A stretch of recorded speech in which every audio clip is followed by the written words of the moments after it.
Glória a Deus. Boa noite, queridos. Graça e paz. Tudo bem com vocês? Disse para o pastor Jean que se a nossa comunhão já começou forjada por opiniões políticas e ele me amou mesmo assim, então é quase impossível que algo comprometa esse relacionamento, né? Não é não, Jean? Poxa, eu estava preocupado com outras posições teológicas minhas que podiam ser complicadas, mas ele falou, não, cara, assisti um podcast seu sobre política. Eu falei, ai, meu Deus.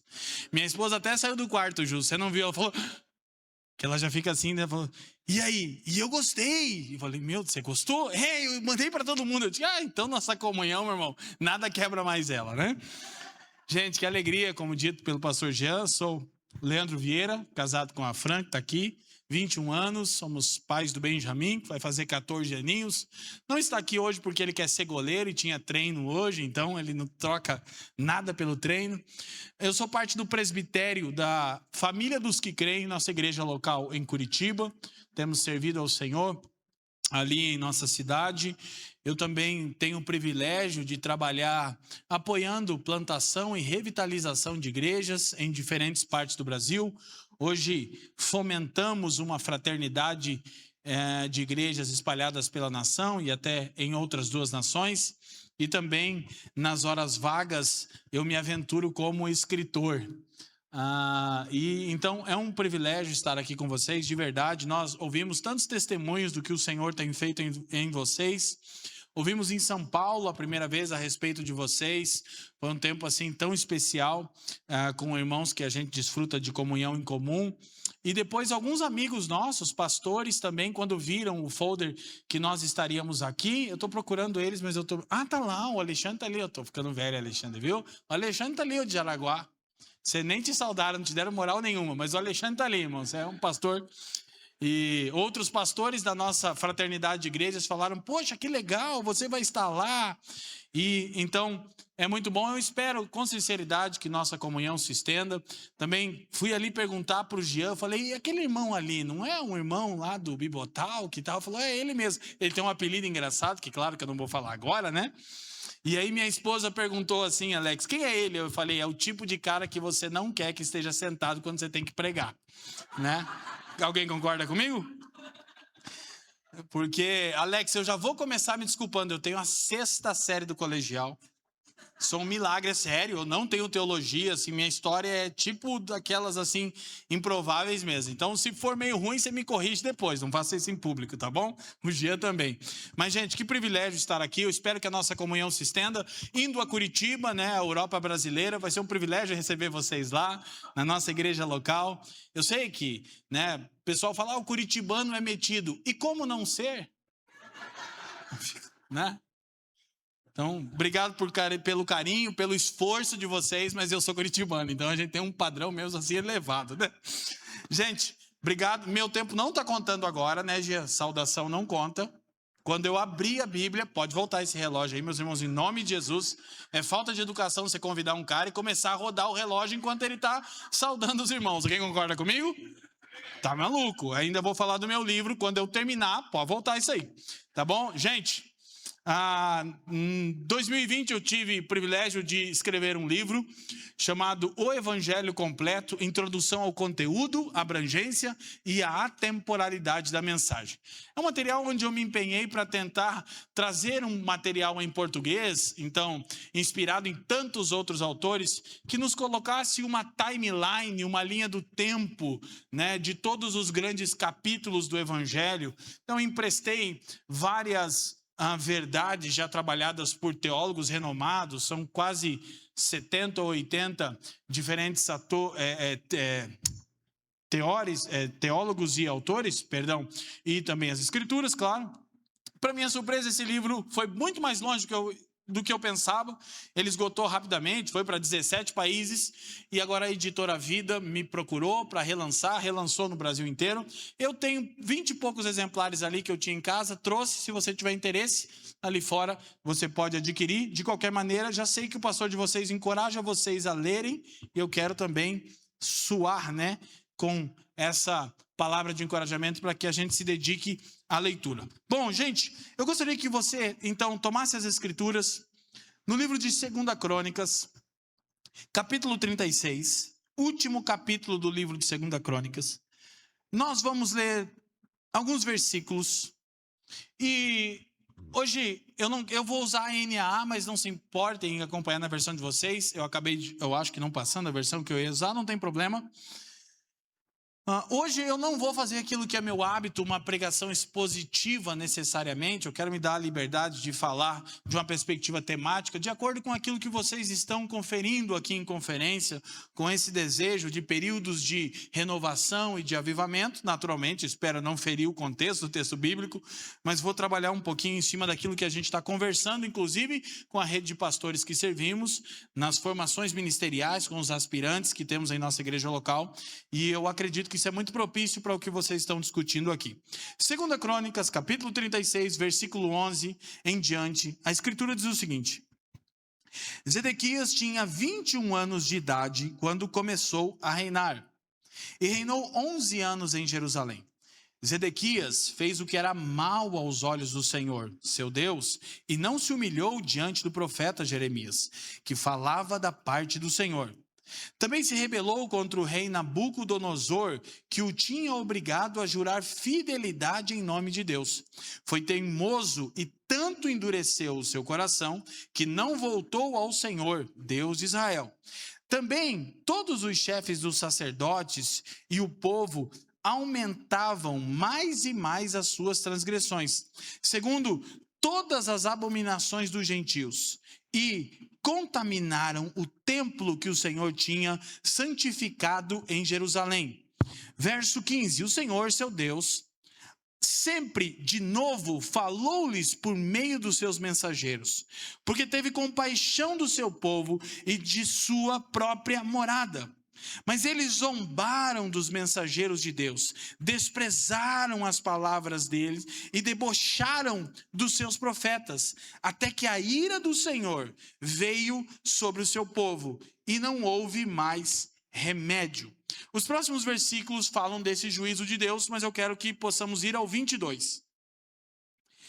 No primeiro ano do reinado de Ciro, rei da Pérsia, para que se cumprisse a palavra do Senhor por boca de Jeremias, o Senhor despertou o espírito de Ciro, rei da Pérsia, e ordenou que se proclamasse em todo o seu reino e que se pusesse por escrito o seguinte: assim diz Ciro, rei da Pérsia: o Senhor, Deus dos céus, me deu todos os reinos da terra e me encarregou de lhe edificar um templo em Jerusalém, que fica em Judá.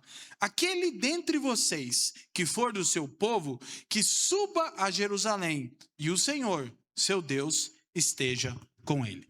Essa é a porção da palavra de Deus para nós. Eu gostaria de orar. Curva a sua cabeça. Pai, te damos graças uma vez mais, elevamos o nome de Cristo Jesus acima de qualquer outro nome e declaramos que Cristo é a propiciação satisfatória pelos nossos pecados e do mundo todo, e nisso nós te louvamos e descansamos. Eu te dou graças, Pai, por essa igreja local, que é mais uma evidência de que você segue atuando na história, conduzindo todas as coisas para convergirem de acordo com o seu supremo propósito. Pai, eu quero te pedir que nessa noite você faça cessar as muitas distrações e inquietações da nossa alma, a começar pela minha, a fim de que possamos aprender e absorver a instrução do seu Espírito mediante a sua palavra compartilhada. Te peço ainda, Pai, que tudo aqui seja para a glória do teu nome, pelos interesses do seu Filho, por meio do seu Espírito, para o bem de todo mundo e avanço do Evangelho. Eu oro no precioso nome de Jesus, e todos aqueles que creem digam amém. Querido, deixa o texto aberto, embora eu não vá fazer necessariamente uma exposição, como mencionei, eu vou dialogar com ele daqui a pouco, mas esse texto mostra algo que era cíclico na história de Israel. Obrigado, Ju. E trabalhando dentro dessa ideia de necessidade de renovações e avivamentos, eu considero que seja um tema urgente para nós. Como eu disse a vocês, nós estamos conversando com os pastores da nossa rede de igreja, com os aspirantes ao ministério, com aqueles irmãos que nós desfrutamos de comunhão, sobre a necessidade de renovação espiritual em nossos dias. E para isso nós temos, claro, obviamente as Escrituras, mas temos também muitos materiais que foram escritos pensando, alguns talvez de maneira um tanto equivocada, em trazer um passo a passo para que possamos experimentar renovações e avivamentos, mas outros materiais que têm se tornado clássicos na história da igreja, que ao invés de procurarem nos dar um passo a passo, averiguam as escrituras, a boa teologia então, a história da igreja e procuram trazer um mapa de quais são os processos comuns que se repetem em períodos de renovação e de avivamento. Dentre vários autores, um dos que talvez mais trabalhou e que é tido como um dos grandes clássicos é o grande, e na opinião de muitos, o maior teólogo norte-americano, Jonathan Edwards. Ele escreveu um livro extremamente difícil de compreender chamado Afeições Religiosas. Alguém conhece? Quase ninguém. É um livro difícil, o Alex com certeza conhece, já leu, ele pode explicar para vocês esse livro, depois no final. Mas basicamente Edwards, que era um dos principais líderes do grande despertamento na América, procurou averiguar. Poucas pessoas nos nossos dias, Jean e Ju, teriam coragem de fazer isso. Ele era então, talvez, o principal preponente de um avivamento, e ele não teve medo de analisar a fidelidade ou veracidade daquelas manifestações. E o Afeições Religiosas é a análise de Edwards sobre o que são marcas de um verdadeiro avivamento, o que são marcas de uma verdadeira renovação espiritual, quais são as marcas de uma espiritualidade verdadeira e saudável. Outros livros foram pensados, lembre-se, tudo à luz das Escrituras, só estou mencionando boa literatura para recomendá-los. E existe um outro livro que dá título para minha reflexão, porque eu quero já dar devidos créditos aos autores, chamado Dinâmicas da Vida Espiritual, de um autor chamado Richard Lovelace. Ele basicamente segue na mesma toada de Edwards, de tentar nos promover um mapa bíblico e histórico de quais são os eventos que envolvem um despertamento e um avivamento. Fica a indicação assim insistente, Jean, para que vocês leiam Dinâmicas da Vida Espiritual.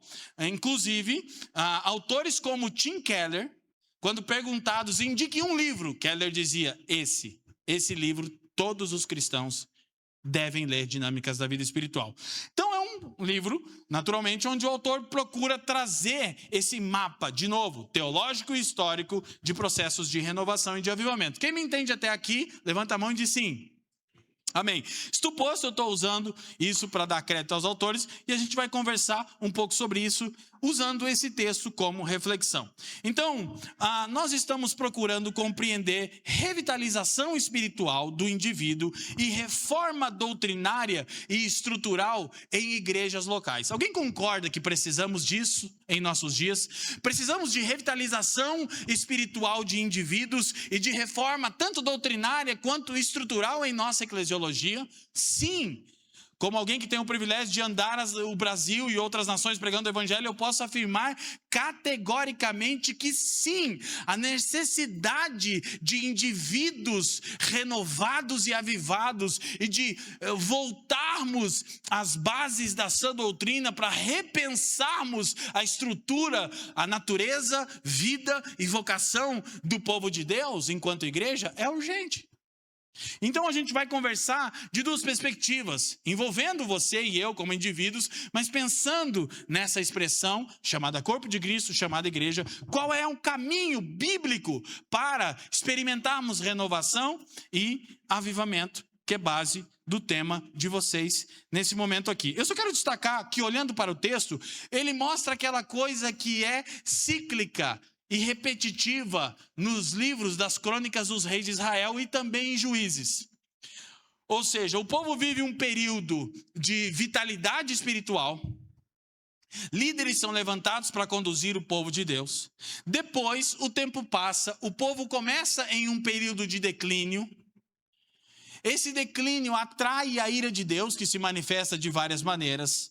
Então o povo clama a Deus, Deus intervém com misericórdia e vem mais um tempo de renovação espiritual. Juízes inteiro é isso. E Crônicas não foge muito disso. Mas Crônicas termina, ou quase termina, de uma perspectiva extremamente fatalista.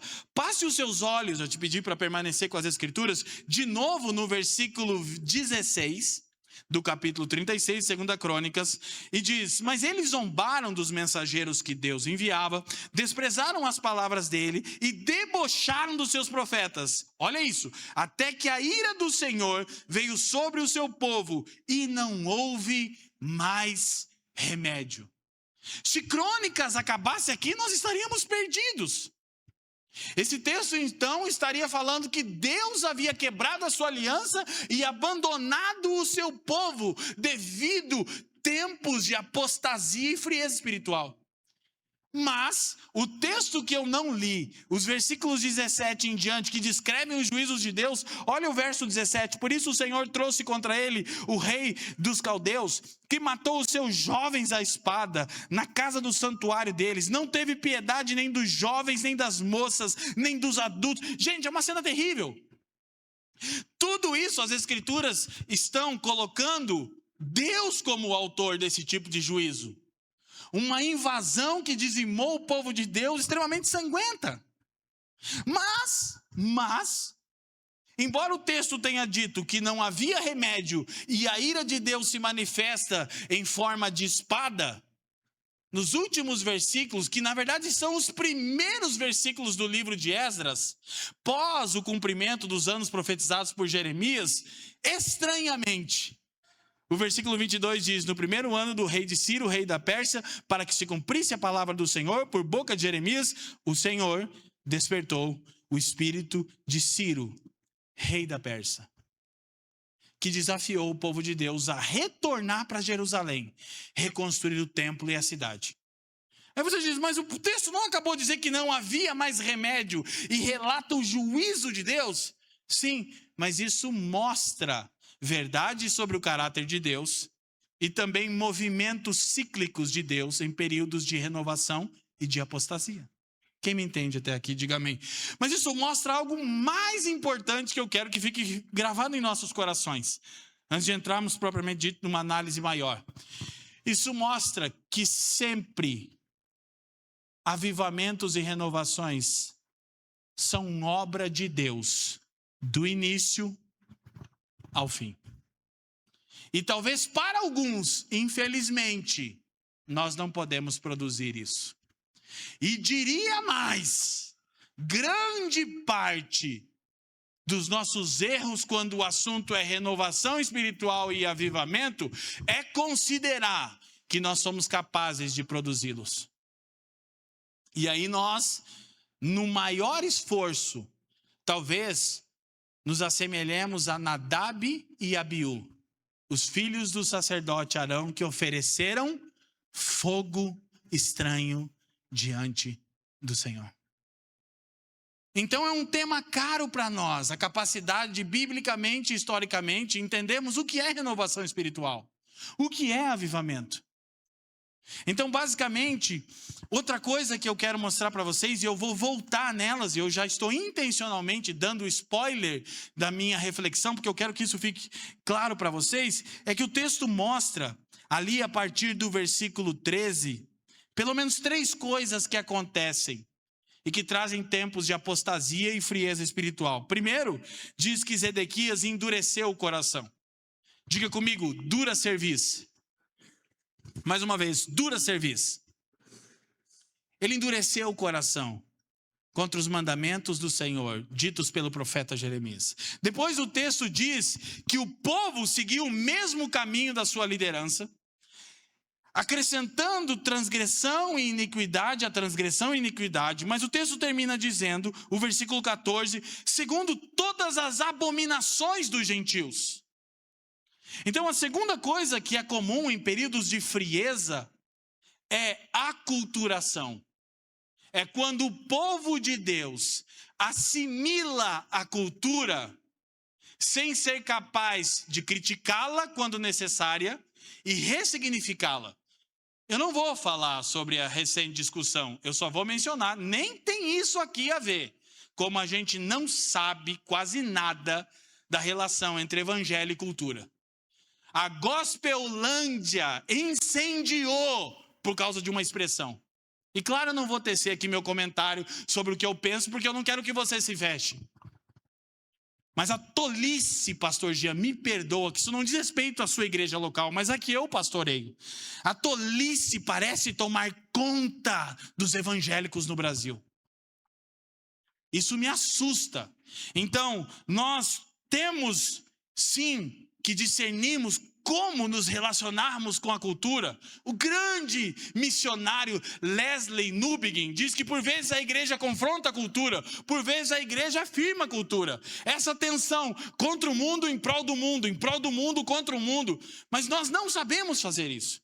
Então, por vezes, isso termina em aculturação, assimilação plena da cultura. E não, cuidado, que você não consegue entender minha opinião por causa dessa fala sobre a discussão em questão. É que eu estou focando no problema aqui. Aqui o problema é a aculturação plena. E por fim, o texto mostra outra coisa que nós identificamos aqui. Eles profanaram o santuário do Senhor. Então, repete comigo, me perdoa. Eu sou pastor há 21 anos, eu sei que é chato, mas eu não estou pedindo para você falar para ninguém do seu lado. É só para você repetir com caráter pedagógico. Repete comigo, por favor. Dura serviço, aculturação, profanação das coisas santas. Talvez não estejamos lidando devidamente com aquilo que é sagrado, meus irmãos. Então, essas marcas são evidentes ao longo da história bíblica, nos atos redentores de Deus com o seu povo, e também ao longo da história da igreja. Dura serviço. Endurecemos o nosso coração em teimosia contra o Senhor, a verdade que está exposta na sua palavra. Aculturação, assimilamos a cultura de maneira acrítica, sem confrontá-la. E por fim, profanamos aquilo que é santo. Então, claro que eu acho que cada vez mais expressões como a igreja brasileira é muita coisa, eu entendo. Eu entendo. Porque uma igreja local pode ser saudável em meio a uma nação que tem uma igreja problemática ou vice-versa. Mas em linhas gerais, sem esse tipo de reducionismo simplista, eu quero dizer, a igreja brasileira precisa sim de renovação espiritual. Alguém concorda comigo? E aí eu estou incluindo você e me incluindo. Primeiro, nós como indivíduos precisamos de renovação espiritual. Então, basicamente, esses autores que nós podemos observar, que nos ajudam, as escrituras, são mapas e são caminhos para nós. Então, a gente vai fazer algumas perguntinhas aqui. Primeiro, vamos ver, onde é que eu mudo aqui? Ó? Ponto para onde, gente? Para cá? Tem que ligar o power, né? Funcionou, que bom. Então, renovações e avivamentos, o que são? São movimentos de grande escala da obra do Espírito Santo na renovação da vitalidade espiritual da igreja e no fomento de sua expansão em missão e evangelismo. Então, isso é uma definição abrangente e acredito que satisfatória do que são renovações e avivamentos. Nosso tema é Aviva. São movimentos de grande escala da intervenção e condução do Espírito na renovação da vitalidade do seu povo e do fomento da expansão da missão da igreja por intermédio da proclamação do Evangelho. Então aqui a gente já tem um pouco delineado algumas características essenciais para que você possa se dizer: eu estou em renovação espiritual, ou a nossa igreja local está num caminho de renovação espiritual e de avivamento. Porque eu primeiro preciso responder: eu tenho percebido o Espírito trazendo vitalidade à minha vida devocional? Bem simples, irmão. Eu sinto desejo de ler as Escrituras, assim, todo nada em casa, de repente, que vontade de ler a Bíblia. Se isso não acontece com você, há algo profundamente errado com a sua fé. Você nunca tem um desejo assim: eu quero trancar a porta na cara do mundo e passar muitas horas com o Senhor, ouvindo o Senhor. Vitalidade espiritual. Eu estou num tempo de me inclinar a ouvir o Espírito Santo. Eu quero entender quais são as direções do Espírito para mim, à luz das Escrituras, obviamente. Outra coisa, Eu estou inclinado a cumprir a vocação para a qual eu fui redimido? Quando nós olhamos para os atos redentores de Deus para com seu povo, nós podemos destacar alguns movimentos de Deus de acordo com as Escrituras. Primeiro, Deus elege aqueles a quem Ele ama. Segundo, Deus os redime. Terceiro, Deus os reúne. Quarto, Deus os envia. Deus elege, redime, reúne e envia. Como está esse processo na sua vida, meu irmão? Como estão esses processos de compreensão na nossa vida de igreja local? Quem me entende aqui? E outra indicativo, talvez um dos mais claros. Você prega o evangelho. Que nunca se falou tanto na igreja evangélica sobre temos pregado o evangelho. Prega a Bíblia inteira, né, Ju? Só não prega o evangelho. Por isso que eu escrevi um livro chamado O Evangelho Completo. Não quer dizer que não estava completo. Alguém me perguntou se eu completei aqui. O Evangelho segundo Leandro Kardec. Não, pelo amor de Deus, gente. É nada novo. Alguém até me perguntou assim, Alex, pastor, por que você toda hora cita alguém no livro? Eu digo, porque eu estou tentando dizer que eu não tenho nada novo para acrescentar. Eu só tentei compilar e organizar de uma maneira que seja útil para a edificação da igreja de Jesus no meu país. Mas tudo está na Bíblia e todo mundo já disse tudo que tinha que ser dito. Eu só estou tentando dar um caminho, talvez, mais objetivo para alguns. Então preste atenção. Se eu estou em vitalidade espiritual, transbordo o desejo de compartilhar a boa nova de Jesus. Quem concorda comigo? Se uma igreja local está vivendo avivamento, Jean, a marca distintiva é que ela prega o evangelho. Eu amo quando Gordon Fee, grande exegeta, comentando o texto do derramar do Espírito em Atos 2, então quando todos entendem as grandezas de Deus em sua própria língua, como Atos capítulo 2, versículo 5, deixa claro, e verso 12, e eles então voltam para as suas nações, alguns ficam em Jerusalém, gera até um problema social ali, mas eles voltam para as suas nações, e eles voltam falando das grandezas de Deus, e Gordon Fee diz que Deus estava ali resgatando o seu tema principal no mundo. O tema de Deus é o evangelho. O assunto de Deus no mundo é o evangelho. Aí você viu eu não vou nem mencionar o nome daqueles anátemas que eu disse para você, Gia. Eu não vi. E não é que eu sou um alienado, eu sou mais interessado em pregar o evangelho. Eu não quero ver tudo que está acontecendo, tampouco quero opinar sobre tudo que está acontecendo. Eu quero conhecer profundamente o evangelho e partilhá-lo.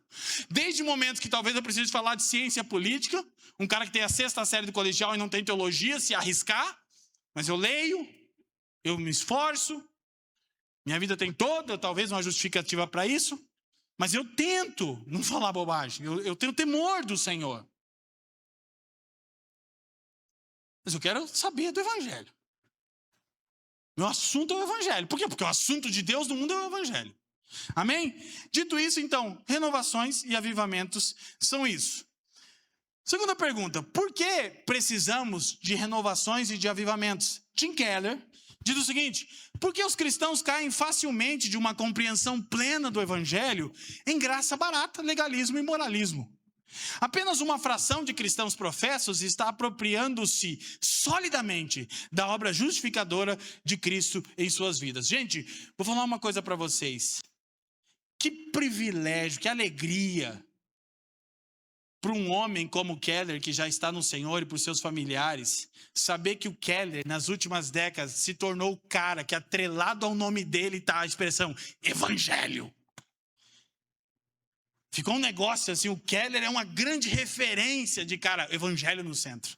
Isso é muito legal. A gente até brinca lá na igreja, não estranhe, que ele virou São Keller, agora que ele morreu. A gente está quase rezando para ele. São Keller, o que fazemos agora?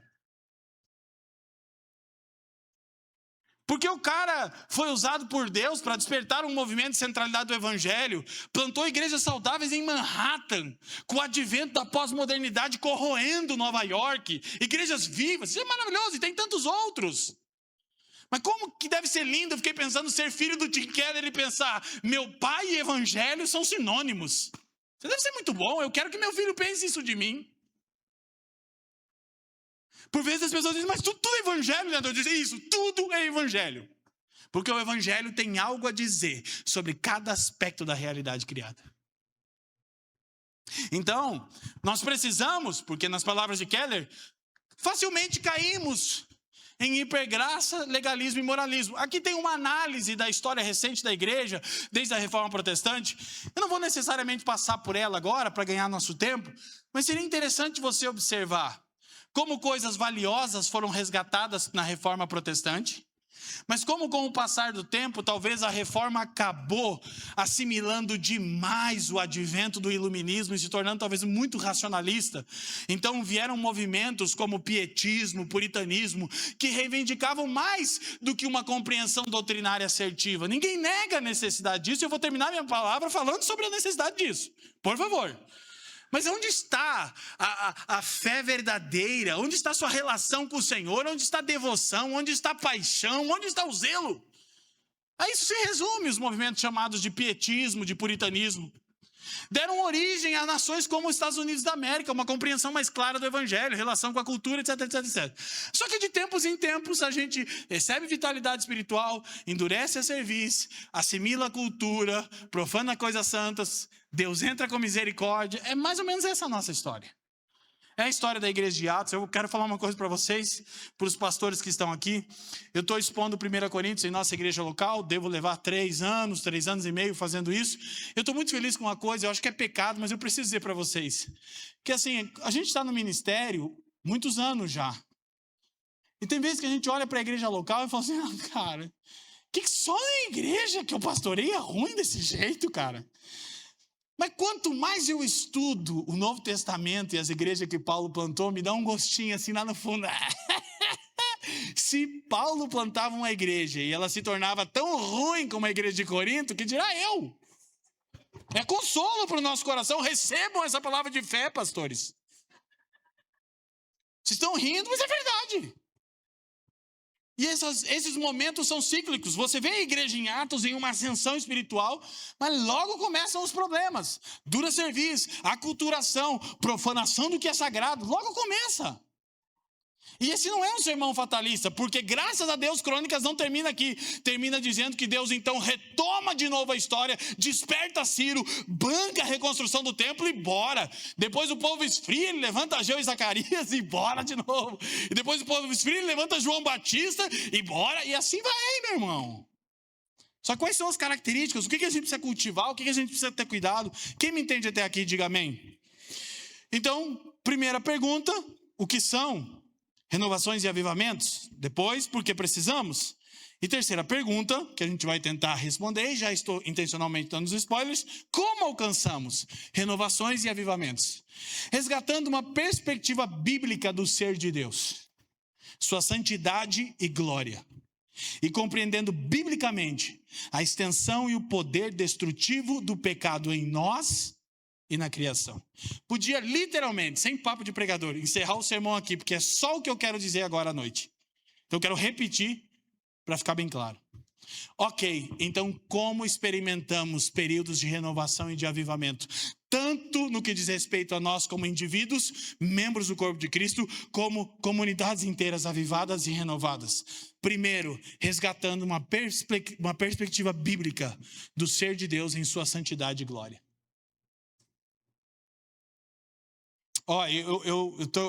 Dias atrás eu fui na casa da minha mãe, e eu já fui, isso aconteceu uma semana retrasada, e aí eu esqueço, eu vi um livro que ela tem, que na verdade é meu, e eu não empresto o livro. Deixa eu falar uma coisa para você, nunca peça um livro emprestado para um pastor, é pecado.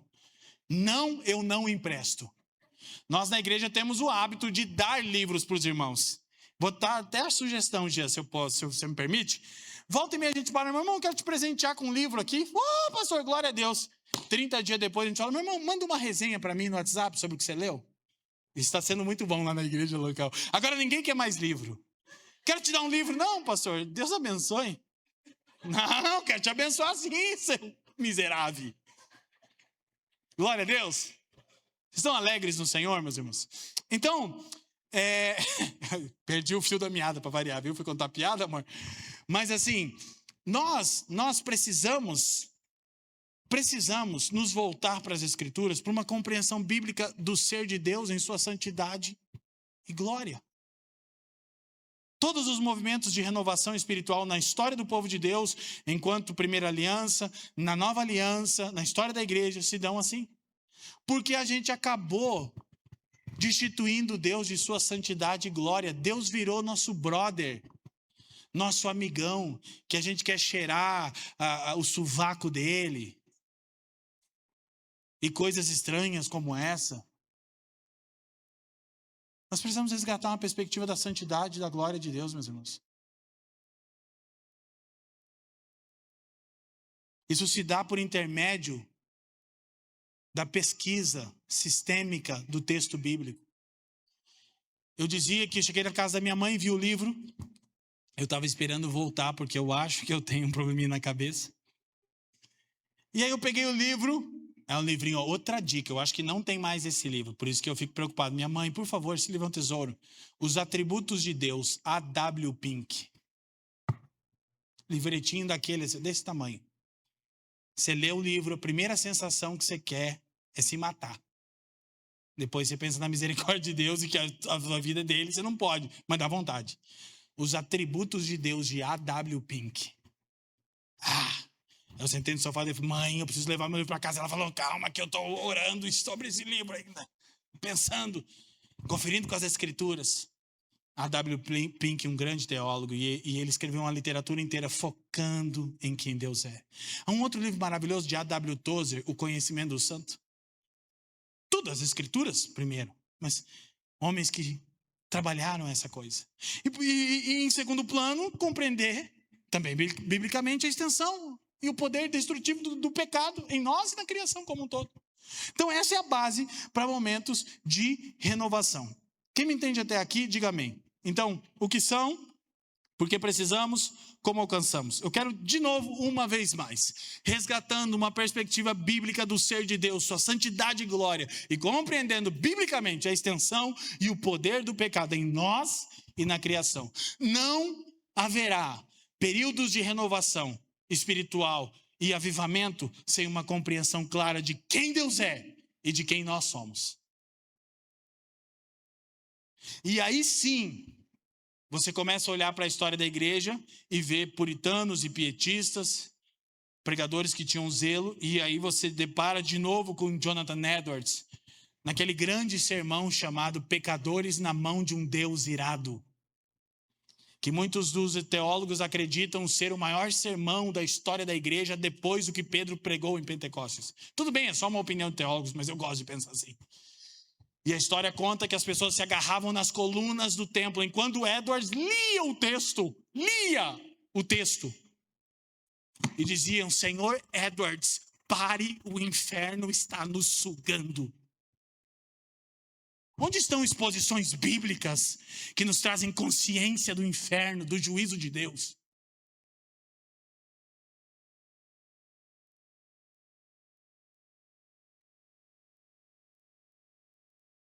Compreender a santidade, a glória de Deus e a extensão do pecado em nós. Eu sei, é doloroso, mas a graça, porque o Senhor sempre opera. Então, amarrando esse entendimento e comentando no próprio livro já dito, Keller diz, avivamentos e renovações são uma parte necessária da vida da igreja para reconectar comunidades cristãs com o poder do evangelho. Então, até aqui, a minha reflexão se resume nisso. Não podemos iniciar tais movimentos, mas podemos nos preparar e administrá-los bem. Então, meu ponto é, nós não podemos produzir avivamento e renovação espiritual genuína, mas nós podemos estar prontos para períodos como esse. De novo e uma vez mais, alguém aqui precisa de renovação espiritual? Alguém aqui considera que nossas igrejas locais precisam de avivamento? Então, existem problemas que os avivamentos, inclusive, trazem. Então, dentro dessa ideia, quando olhamos para a história da igreja, você vai perceber que tudo isso se dá a partir de uma compreensão de quem Deus é e de quem nós somos. E aí nós vamos tocar em várias doutrinas centrais do cristianismo, como as levantadas por Martinho Lutero. Por vezes, o problema que nós temos é expressado nisso aqui. Nós confiamos na nossa santificação ou no progresso espiritual para alcançar a justificação. Esse é um erro muito comum cometido entre os cristãos. Nós pensamos que quanto mais progresso espiritual eu tenho, mais perto eu estou de ser aceito, justificado por Deus em Cristo. Gente, isso é inverter a ordem do evangelho. A W. Tozer foi quem disse: santidade não é o caminho para Cristo. Cristo é o caminho para a santidade. E isso muda tudo. Então, você começa a perceber, por exemplo, voltando aos dias de reforma protestante, em um grande período de revitalização e de avivamento, tudo começou quando Lutero se deu conta da doutrina da justificação, que mostra a misericórdia e bondade de Deus e a calamidade do pecado no homem e na criação. Então, nós precisamos, na verdade, inverter a ordem. Confiar na justificação, pausa, se é que estamos em Cristo, se é que conhecemos o evangelho completo, se é que não criamos uma versão de um Deus tolerante, como nós somos. Mas se estamos em Cristo, então confiamos na justificação, porque depositamos nossa esperança exclusivamente em Jesus. Alguém aqui deposita a sua esperança unicamente em Jesus? Esse é o primeiro passo para a santificação. Para quê, Leandro? Para uma postura piedosa de preparação para o derramar de Deus. E eu não quero ficar jogando uma expectativa de vir algo novo. Não é isso que eu estou dizendo, gente. Este é o ano. Não, eu não estou dizendo isso. Eu estou dizendo que de tempos em tempos, nós como indivíduos e nós como igrejas locais precisamos do derramar de Deus. Alguém concorda comigo? Não é que está vindo uma coisa melhor. Não é essa coisa pragmática, norte-americana. Não é isso que eu estou dizendo, não confunda, por favor. Mas sempre temos uma santa expectativa de que Deus vai revelar-se a si mesmo em sua santidade e glória por meio da sua palavra com mais clareza para nós, o que vai nos levar a uma consciência da abrangência e extensão do nosso pecado, que vai levar a uma vida santa. É tipo Lutero, a vida dele explica tudo isso que eu disse. E eu não vou falar sobre Lutero com esse cara aqui na nossa frente. Amém? Mas isso é extremamente simples, a gente está nas bases do cristianismo, não tem nada complexo no que está sendo dito aqui. Mas se nós invertermos essa ordem, nós por vezes vamos de um extremo da hipergraça, da banalização da graça barata, como Bonhoeffer disse, outra coisa que o sobrenome eu sei que está errado, Alex, tá bom? Glória a Deus. Ou como Wayne Grudem chama de livre graça, uma compreensão da graça que tipo Deus me salvou, posso ver de qualquer jeito. Ou do moralismo, a gente fica transitando nesse pêndulo toda hora. Banalizamos a graça de Deus, achamos que Deus nem é tão santo e irado assim.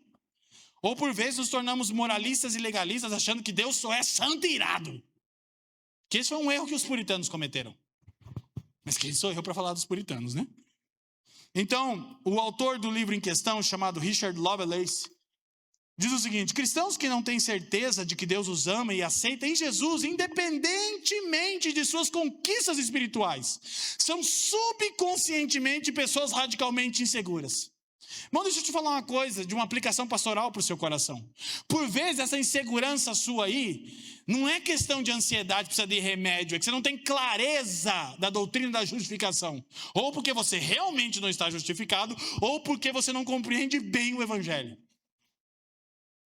Que embora nós não devemos migrar para uma compreensão banalizada da graça de Deus, entender o evangelho, esse Deus que por causa da dura cerviz, aculturação, profanação das coisas santas, traz espada, mata velho, adulto, jovem e criança, e diz que não havia remédio para o seu povo. Acaba o texto bíblico dizendo: despertou o espírito de Ciro e começou de novo um processo de revitalização. Obra de Deus do início ao fim. Então Deus é santo, mas Deus é misericordioso. E não compreender com clareza a misericórdia de Deus, a doutrina da justificação, nos coloca numa posição insegura. A gente está sempre inseguro. A gente está sempre inseguro. Por causa do pecado adâmico, Adão sentiu vergonha. Meu irmão, vou te falar uma coisa. Quando você começa a compreender essas doutrinas, talvez algumas pessoas achem que você é meio envaidecido, mas não é segurança em Deus. Não estou falando de arrogância. Eu estou falando de segurança em Jesus.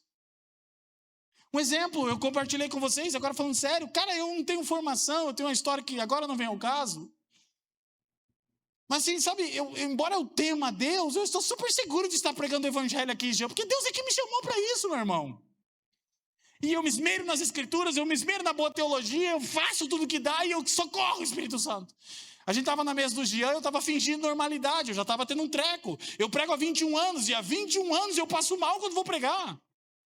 E eu nunca quero perder isso. Mas ao mesmo tempo eu tenho uma segurança em anunciar o evangelho, em abrir as escrituras, porque eu sei que é Deus que me capacita, é Deus que me escolheu, foi Deus que me justificou. Eu acho uma loucura da parte dele me chamar para isso, mas ele o tem feito.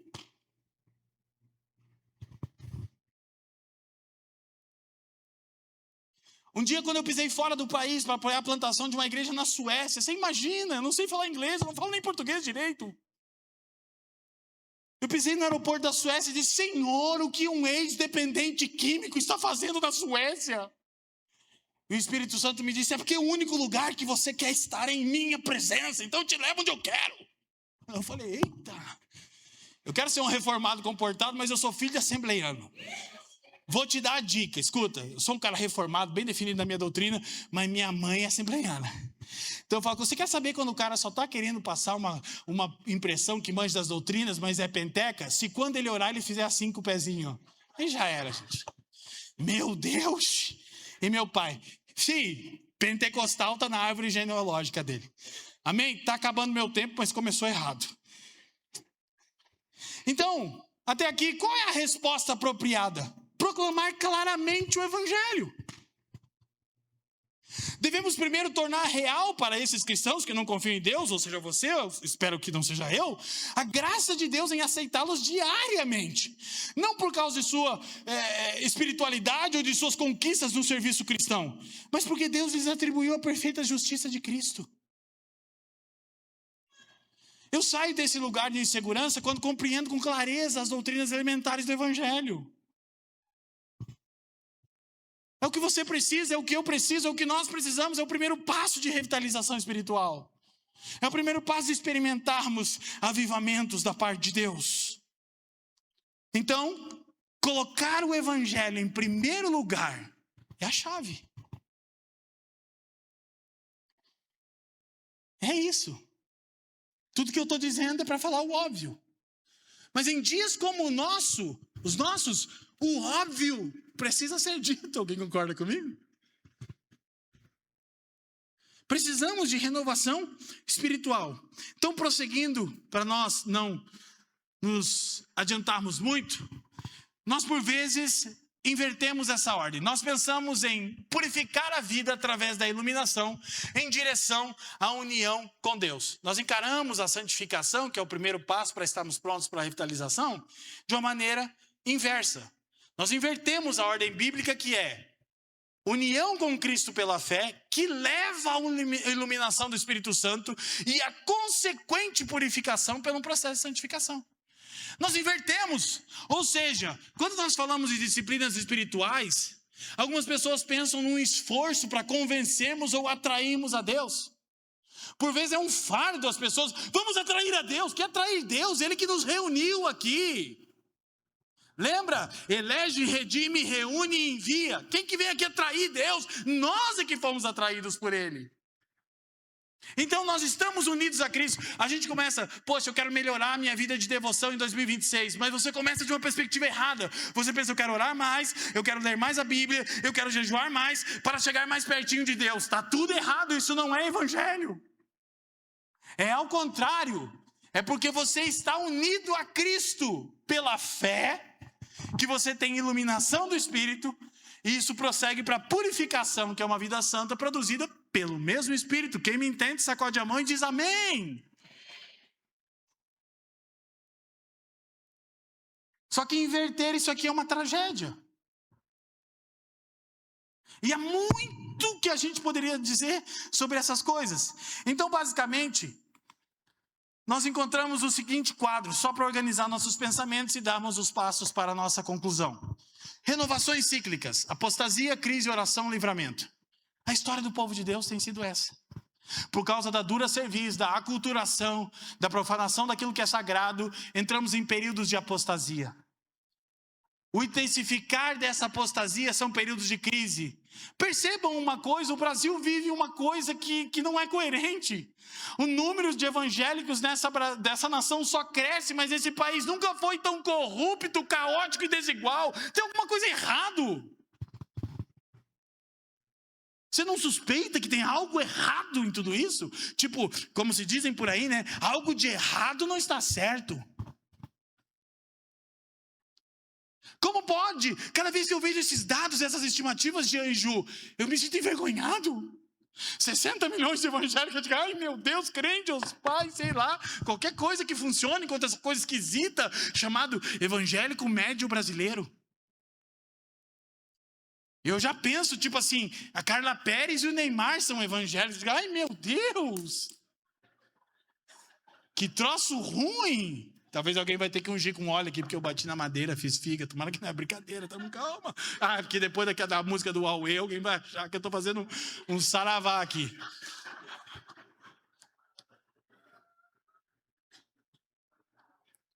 Não é saravá. Amém? Então, períodos de apostasia desembocam em crises como a nossa nação está vivendo.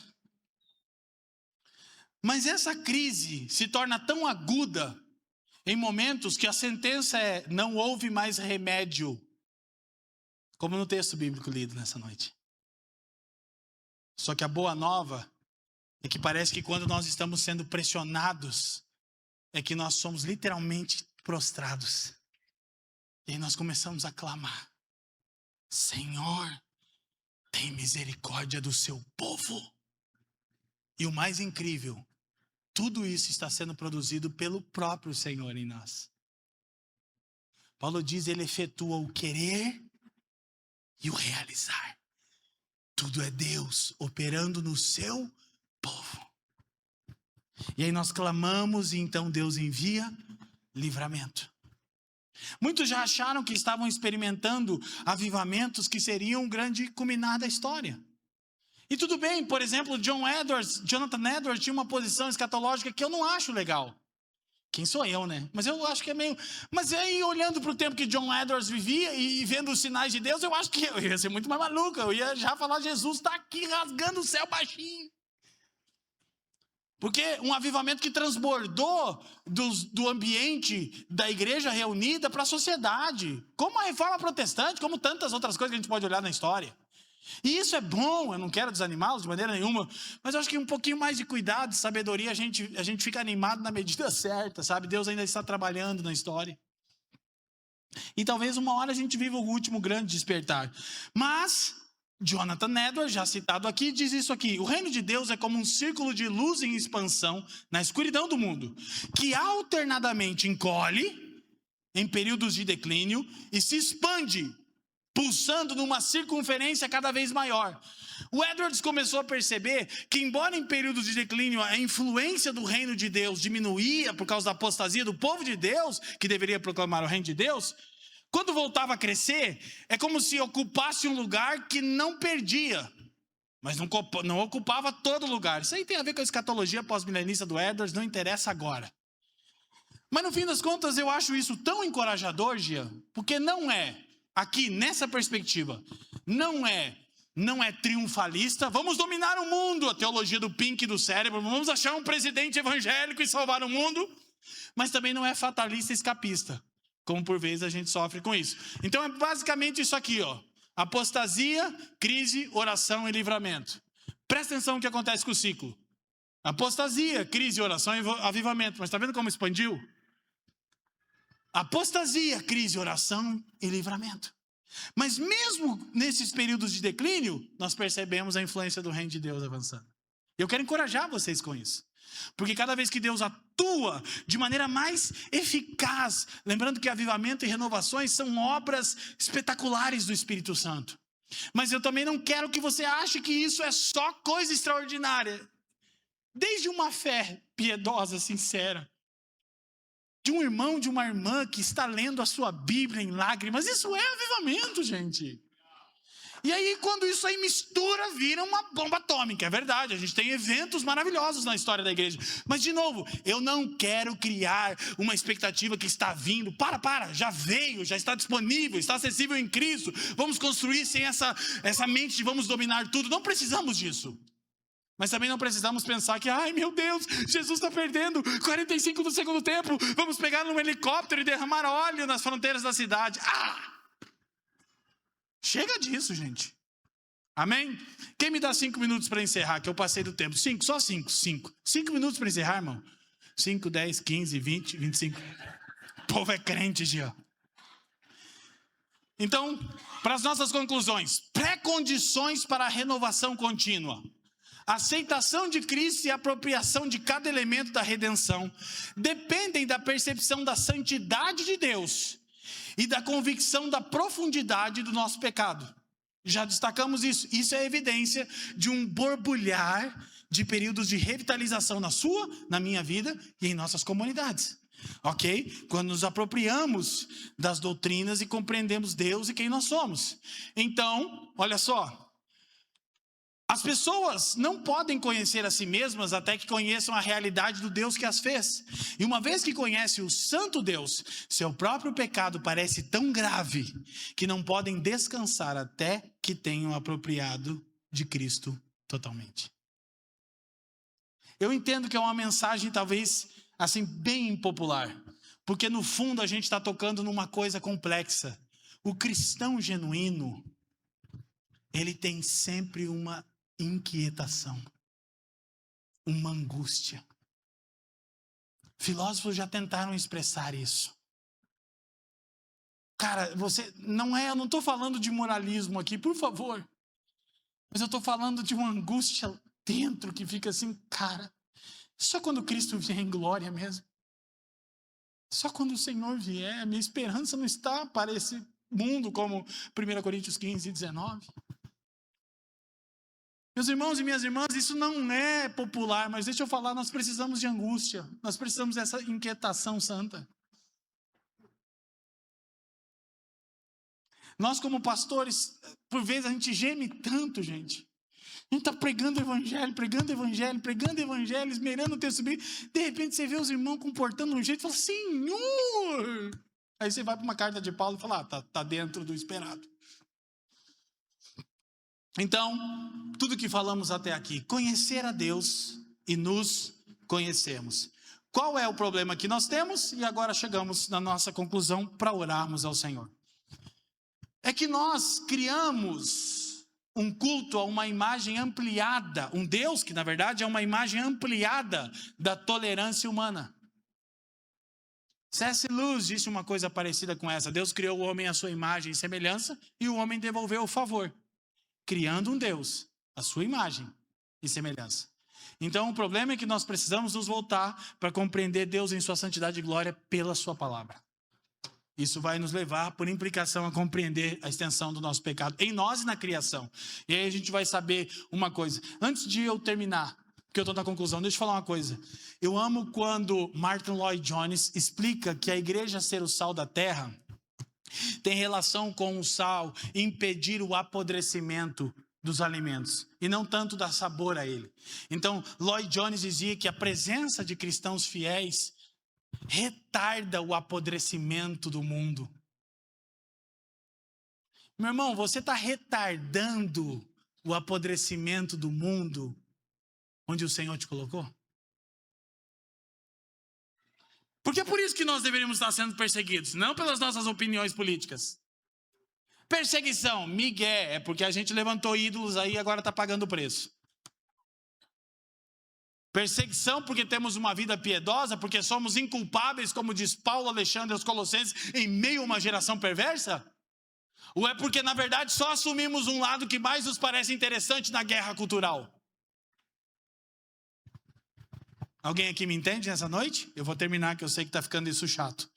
Então, basicamente é disso aqui que a gente está falando. O Deus vovó, mais o cool Jesus. A igreja substituiu Deus por um novo Deus, que era a projeção da bondade de uma avó. misturada aos modos gentis e atraentes de um Jesus que quase não tinha que morrer por nossos pecados. Sabe, é um Jesus legalzão, cool, meio de The Chosen. Você fala, nossa, cara, quase que não precisava ele morrer. Tim Keller diz que Jesus não foi crucificado porque ele era um cara legal. Porque a santidade de Jesus impedia o apodrecimento e denunciava a corrupção dos homens. Mas a gente criou uma imagem ampliada da nossa tolerância, Jean e Ju. A gente diz que é Deus. Não! É um ídolo que na verdade só reflete a nossa tolerância frente ao nosso próprio pecado, porque não temos consciência da santidade, majestade e da glória de Deus. E por que não temos? Porque não lemos a sua palavra. Porque não confessamos nossos pecados mutuamente, porque não pagamos o devido tributo à igreja. Deixa eu te falar uma coisa, todo pastor gosta que eu falo isso, eu tenho que falar isso aqui antes de terminar. Meu irmão, Efésios 3,10 diz: agora por intermédio da igreja, a multiforme sabedoria de Deus vai ser conhecida. Dito em palavras simples, a igreja é o principal instrumento de Deus para a sua glória. A igreja não é algo trivial, que você participa ou não. O dia do Senhor não é uma coisa que hoje eu não estou legal. A igreja é central no eterno propósito de Deus. Servir a igreja é um privilégio, meu irmão.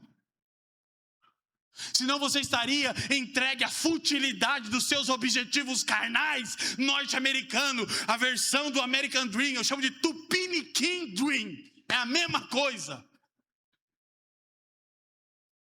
Mas Deus nos dá a chance, nos redime, nos coloca numa posição de servir os irmãos, de nos gastarmos. Sabe uma coisa que eu fico feliz, meu filho não está aqui?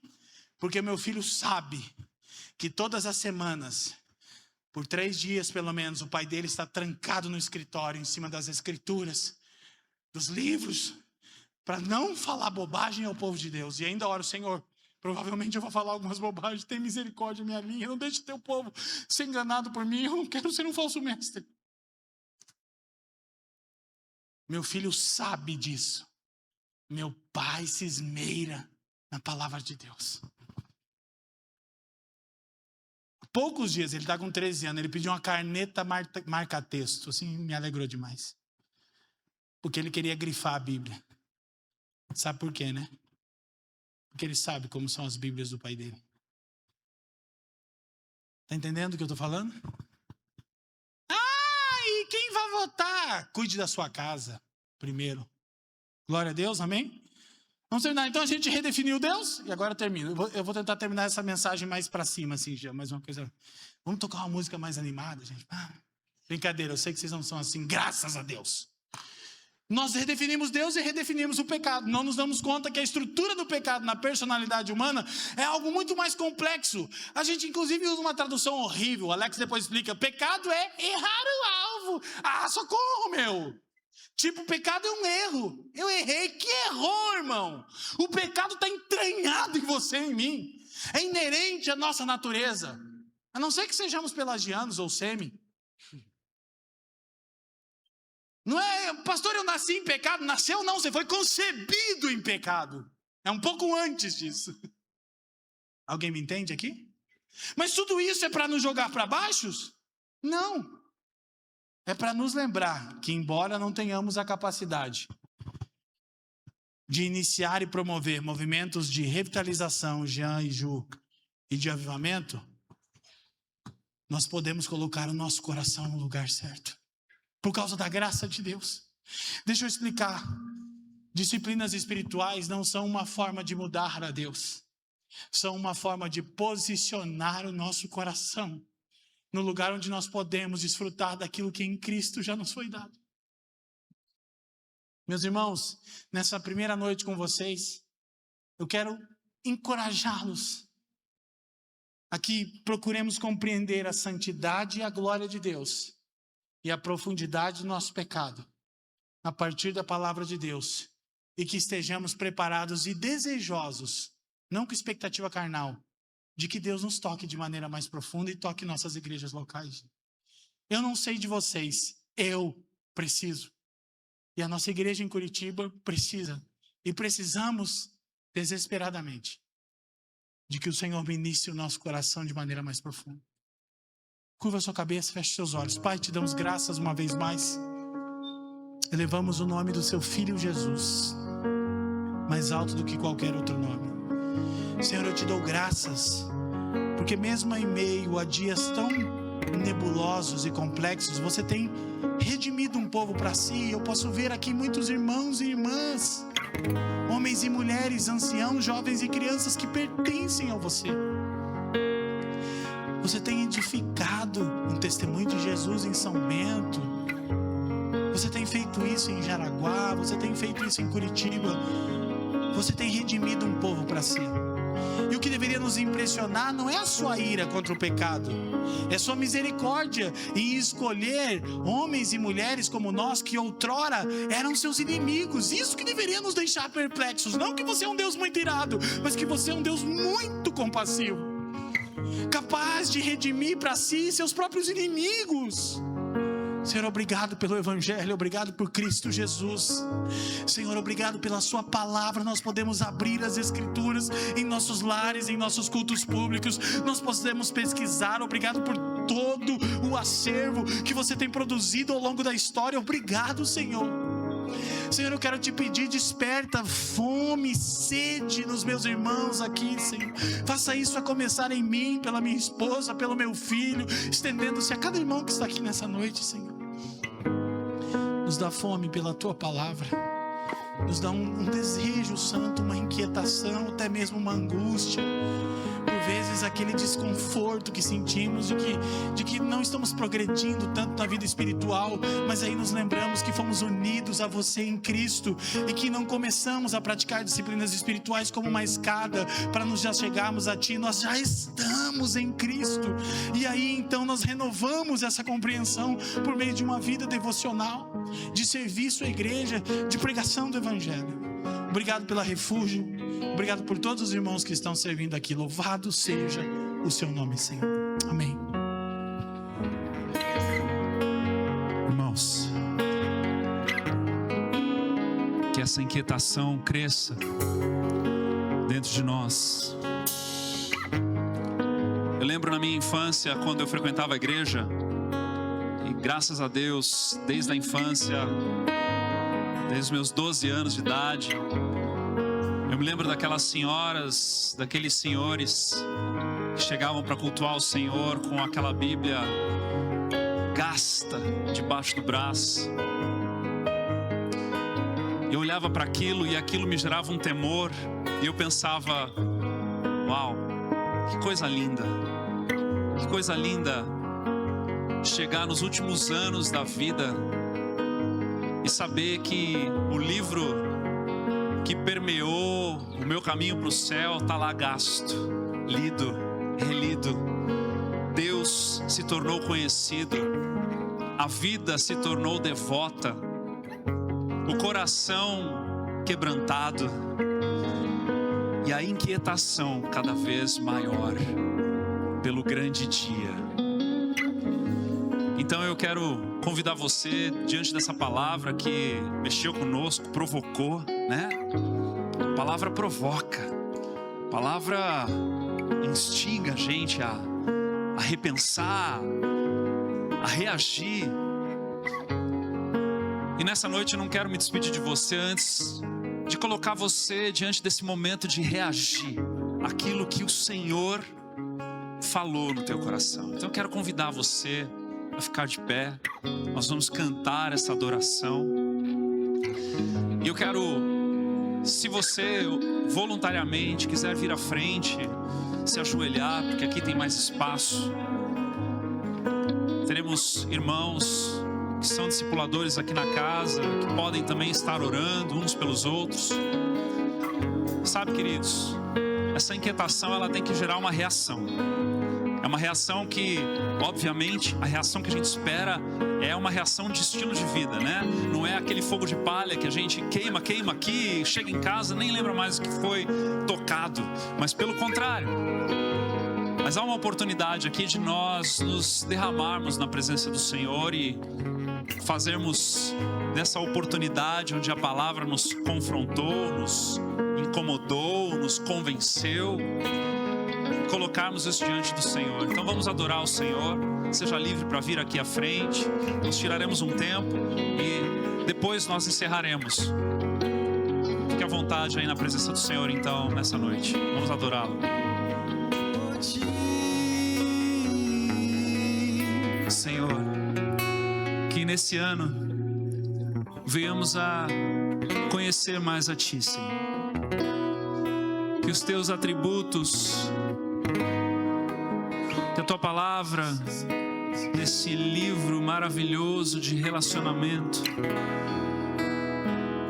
e de revelação de quem Tu és,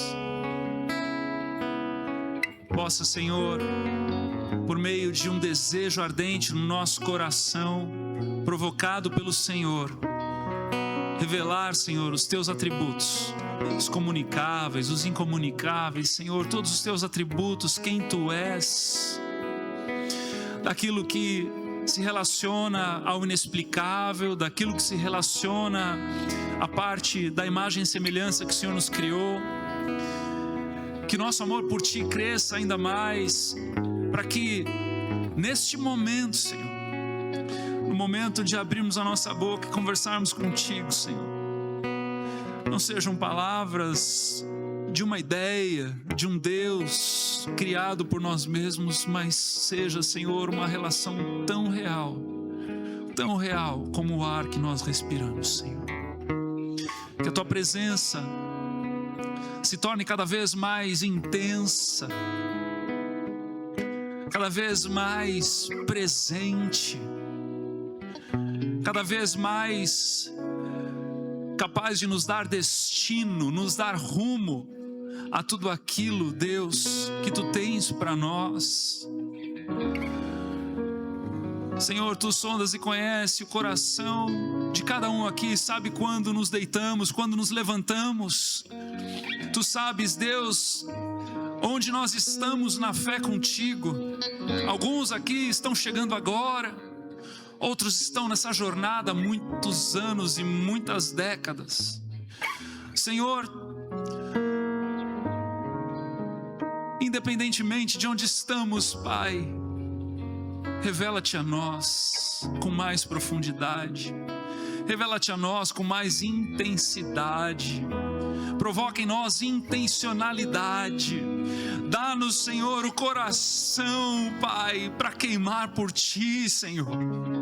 Dá-nos, Senhor, o desejo, o anseio de Te conhecer, de fazer de Ti o melhor amigo, de fazer de Ti o Senhor dos senhores, o Rei dos reis. Dá-nos o coração certo para nos achegarmos a Ti, contrito e quebrantado, Senhor, para que Tu sejas conhecido, mas também engrandecido e glorificado, não pelo que produzimos, mas pelo que permitimos o Senhor produzir em nós. Dá-nos, Senhor, dá-nos, Senhor. Oh Deus, em nome de Jesus, nos achegamos a Ti, pois para onde iremos, se só Tu tens palavras de vida eterna, Senhor? Dá-nos, Senhor, dá-nos mais de Ti, revela-te a nós, Senhor, abre os nossos olhos, abre os nossos ouvidos para ouvir o que o Espírito está dizendo, Senhor. Não nos deixa à deriva deste mundo que jaz no maligno, Senhor. Resgata-nos de nós mesmos. Resgata-nos de nós mesmos, Senhor. Para que sejamos conhecidos por Ti. Por Ti, Senhor. Que a curtida que nos importe seja Tua. Que o like que nos importe seja o Teu. Deus. Cala as vozes desse mundo quando estivermos prostrados na Tua presença.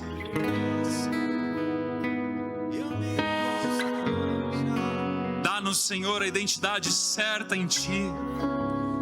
Fortalece os fundamentos.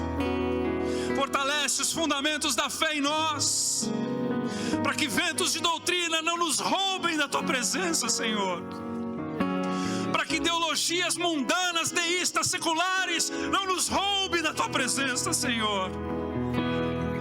Que sejamos a igreja invisível do Senhor, a igreja noiva ataviada que espera, não por merecimento, não por obras, mas por compreensão da graça maravilhosa que nos foi outorgada em Cristo Jesus.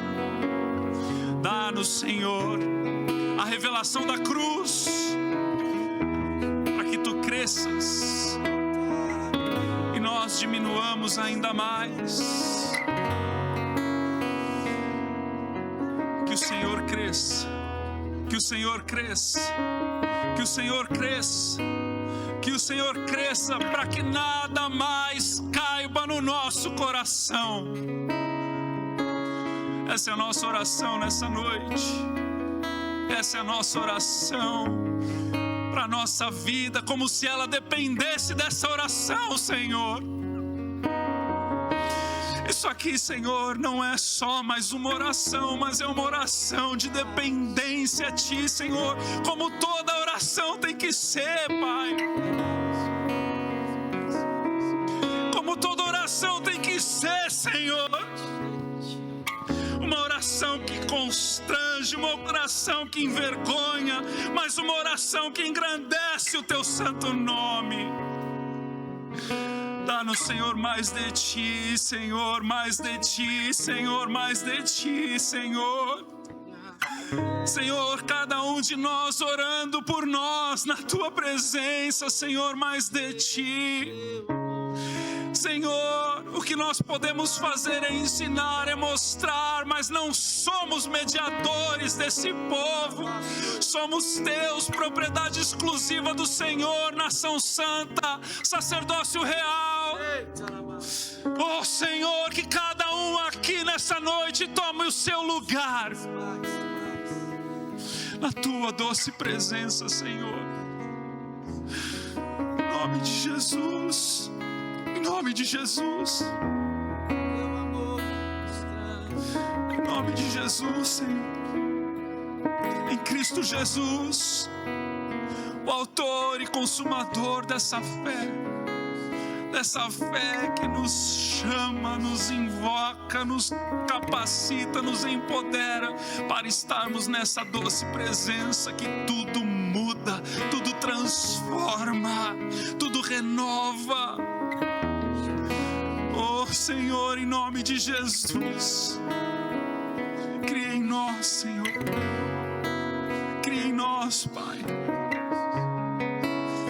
Deus, em nome de Jesus.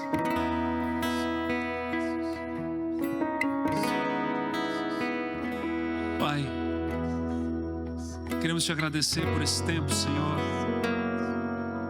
Mas muito mais do que esse tempo, queremos Te agradecer por ser de verdade, Deus. Queremos Te agradecer, Deus, por nos tocar, por nos amar, por nos envolver. Queremos Te agradecer por tudo isso, Senhor. Te agradecer, Senhor, pela oportunidade de estarmos no ano aceitável do Senhor. Te agradecer, Deus, pela salvação. Te agradecer pela Tua presença no nosso meio, Deus. Leva-nos, Deus, em segurança. Guarda-nos, Senhor. Abençoa, Senhor, nossa entrada, nossa saída, Senhor. Levando-nos para o lar. Pai querido, que a nossa inquietação aumente, Senhor. Esse é o nosso desejo diante de Ti. Sê conosco, Senhor. Em nome de Jesus, amém. Irmãos amados, até amanhã. Que o Senhor cresça no seu coração, em nome de Jesus.